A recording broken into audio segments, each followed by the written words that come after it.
friends. I'm going to do something a little different with this week's podcast just because I've gotten back from Korea and everything's still a little weird, trying to readjust to life in America. I'm going to do a story style podcast. Since a lot of you know that I have left for Korea for the past month, you all are probably wondering how it went. And so I'll just let you know it was absolutely amazing. I absolutely love the culture. I love Seoul because it's super organized, it's clean, everything's intuitive, the subway system is amazing. The food, of course, is amazing and everything's really inexpensive. I love how 100,000 won is roughly 80 US dollars. What I would like to do when I was trying to figure out how much stuff costs, I would estimate 100,000 won to be approximately 100 US dollars, even that was overestimating it. But it was really nice because then I would buy food, and instead of it being 20 US dollars, as I would estimate, it would be somewhere around 16. And it was just fun to kind of see how much money I quote saved at the end of the day. I do have a few pictures of my trip, which I will put in the show notes of this podcast. But for the most part, I basically went there for BTS stuff. Bangtansonyudan, the boy band, the Korean boy band, which is up here if you are watching the video. June is their anniversary month. On June 13th, I did what was called Festa, which is basically a festival for BTS fans, also known as ARMY. That is the biggest reason I went. I wanted to experience the culture, but a big driver in going was one, to celebrate Festa, and two, see all of the BTS related places inside of Seoul and Korea. It's kind of hard to summarize a trip in a podcast in audio format. You're just gonna have to take my word for it. It was fun, it was amazing, and I am looking forward to going again. So today's topic is going to be a little bit different. I'm going to be talking about two movies, one that did really well and was well received by its audience, and one that did really mediocre compared to the amount of money and effort that went into producing and marketing the movie. So the first movie is Elio by Disney, and this was released recently, and it did mediocre, if you want to call it that, at the box office. In fact, it did poorly compared to expectations. The second movie is called K-Pop Demon Hunters. Yes, I'll say that again. K-Pop Demon Hunters. This movie, as of yesterday, was #1 on Netflix. So it was not a theater release, but it was released on Netflix, and it has received a cult following. Like, people are raving about this movie. So the first movie, Elio, it's a Pixar animated movie. It's about a boy who's trying to find his place in the world, and he thinks the best way to find his place is by getting abducted by aliens. And then the second movie is really on the nose. It's about K-pop stars that are there to hunt demons. So the plots of these movies are not necessarily that important. It's more how they were received and why one was received very poorly and why the other was received like with raving reviews. So there's a bunch of theories as to why Elio didn't do well. I think one of the biggest drivers is the fact that they don't have like a big celebrity cast as some of the other animated movies have. Like, some of them will have like big name actors. As far as Elio goes, I don't know any of the voice actors. Also, some people are online saying that they're not a big fan of the what's called a bean mouth animation style, which basically his mouth looks like a bean and the teeth look kind of funny, which I'm personally not a fan of either. Not really sure why they went this route. I think partly to appeal to children, but I think not even children are really gravitating towards this style either. So not really sure why they chose this style. And then the plot itself is relatable but vague. It is extremely vague. Like, it's just like about a boy who's trying to find his place in the world, which I get that, but it doesn't have quite the nuance. Something like Lilo and Stitch, where Lilo can't find her place either. People really gravitated toward Lilo. She was a very strong character. She was loud, she was aggressive, but people liked her. She had a likability to her, whereas Elio doesn't have quite that same likability. All in all, I think Elio was a film that was made by people who just needed to have a hit film, and they took what worked in different movies. Were like, oh, people like computer animated movies, they like original movies, they like a story about, not being able to fit in, and then they plug that all into like their own movie generator thing, and it came out with Elio. That's what I think happened. I'm pretty like, no shade to the people who worked on it and put their heart and soul into it, but I think the biggest reason why this movie did not pop off the way that Disney thought it would, I don't think people really saw themselves relate to Elio the character. In Inside Out, a lot of us related to the different emotions. In Frozen, people related to being isolated. They related to being sisters.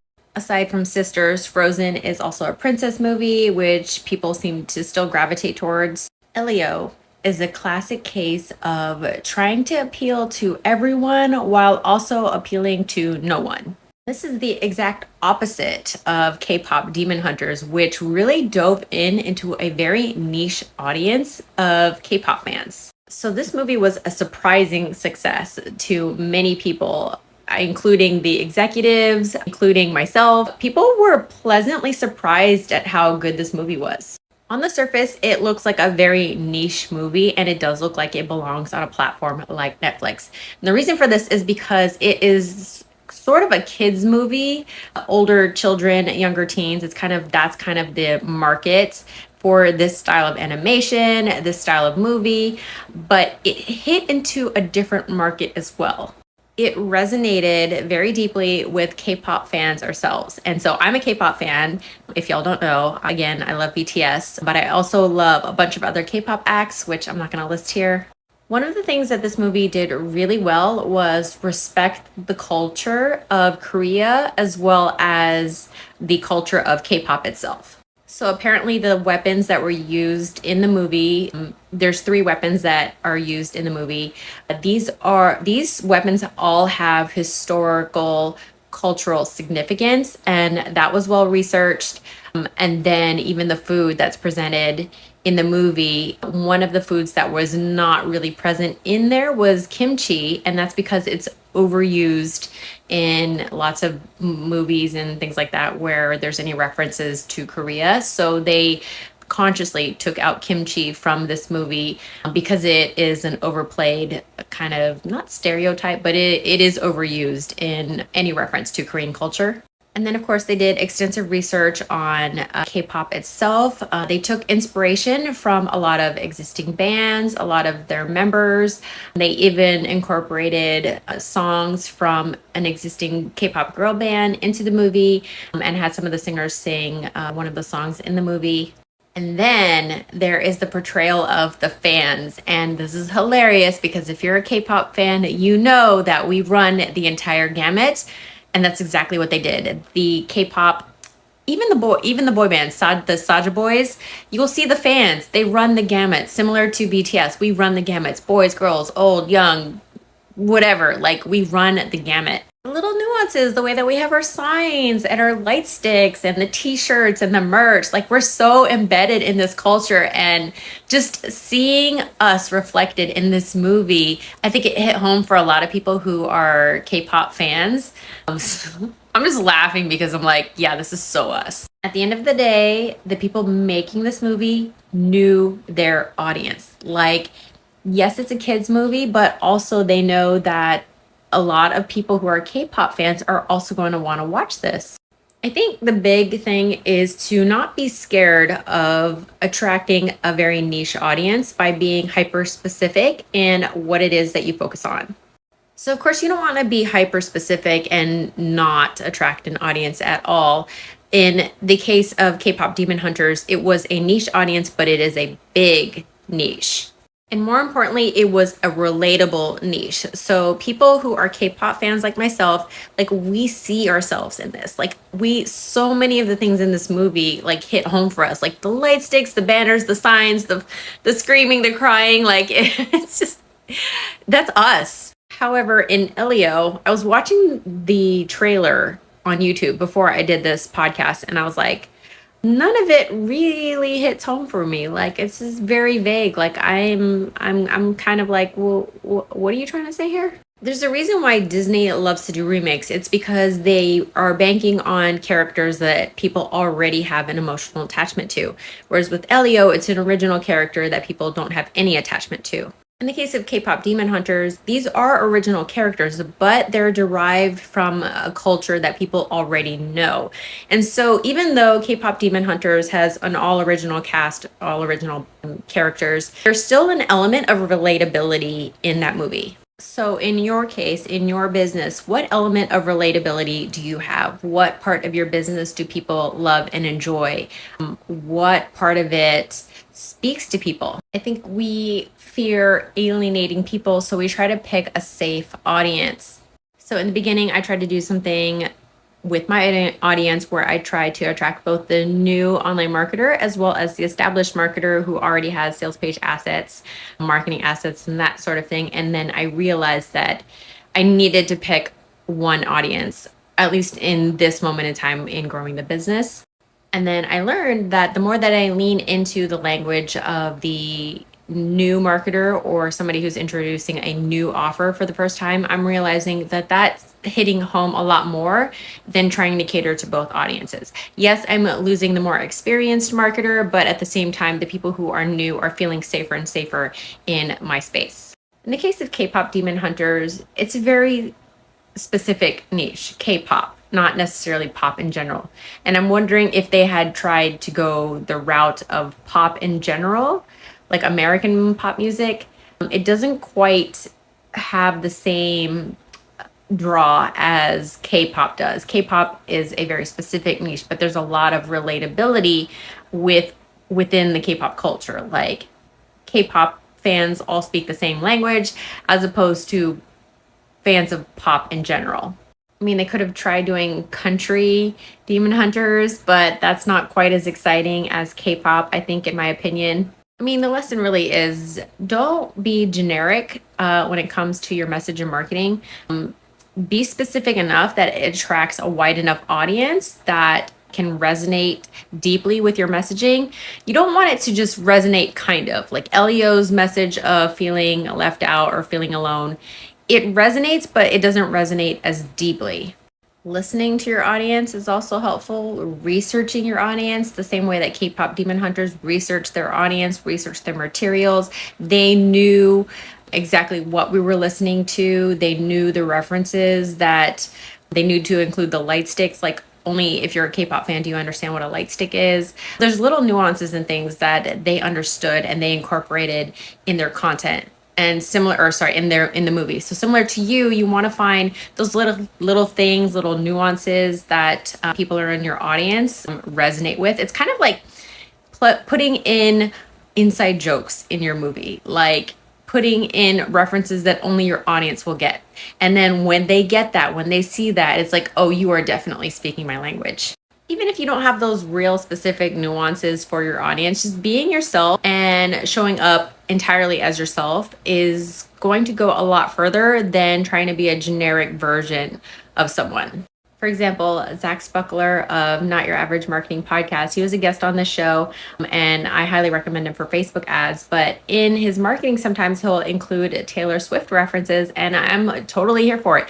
I am not a Swiftie myself. I like Taylor Swift, but I'm not a huge fan. However, when he does incorporate those gifts in his marketing, those references, those song references and things like that, I think it's fun. And it makes him stand out as somebody who does Facebook ads. Do I love Taylor Swift? Not necessarily, but do I enjoy the references? Absolutely. Now, I'm not saying that you have to include all of your fandoms or interest in all of your content, but just sprinkling some of that into your content, just like I have BTS up here the entire time that I've been filming this. Like I sprinkle it into my content, and many of you know that I love this band and you're excited that I love this band, even though you have no idea what some of their songs are. Just having it as part of my personality is just like, it's just, that's kind of the reason why I went to Korea, but just like having it as part of my personality really allows me to show up fully as I am for my audience. And I think what this also showcases is that I am human. I have interest. There are things that I like. There are things that I enjoy.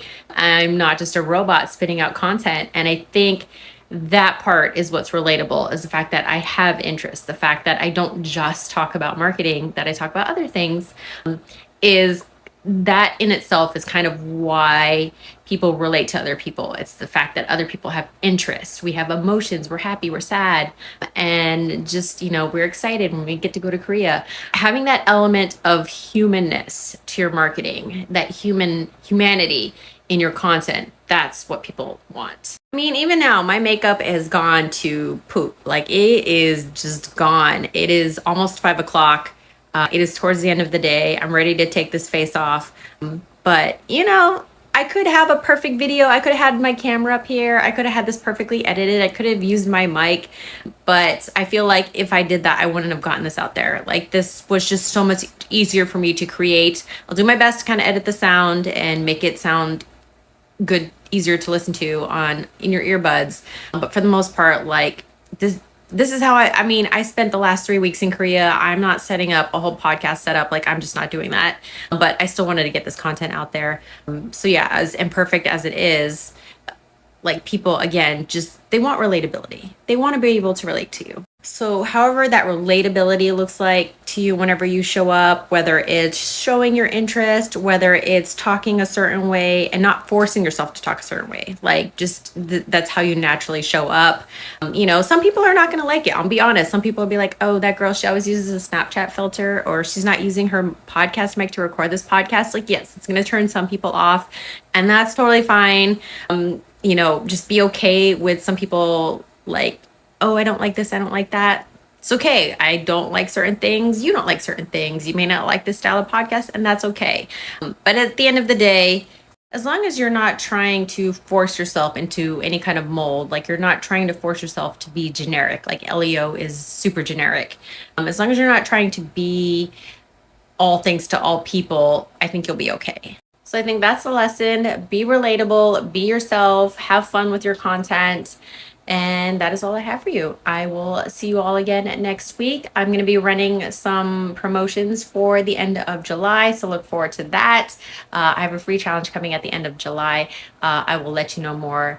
You can click the link in the podcast description for more. All right, that is it for me, friends. Take care, and I'll see you all next time.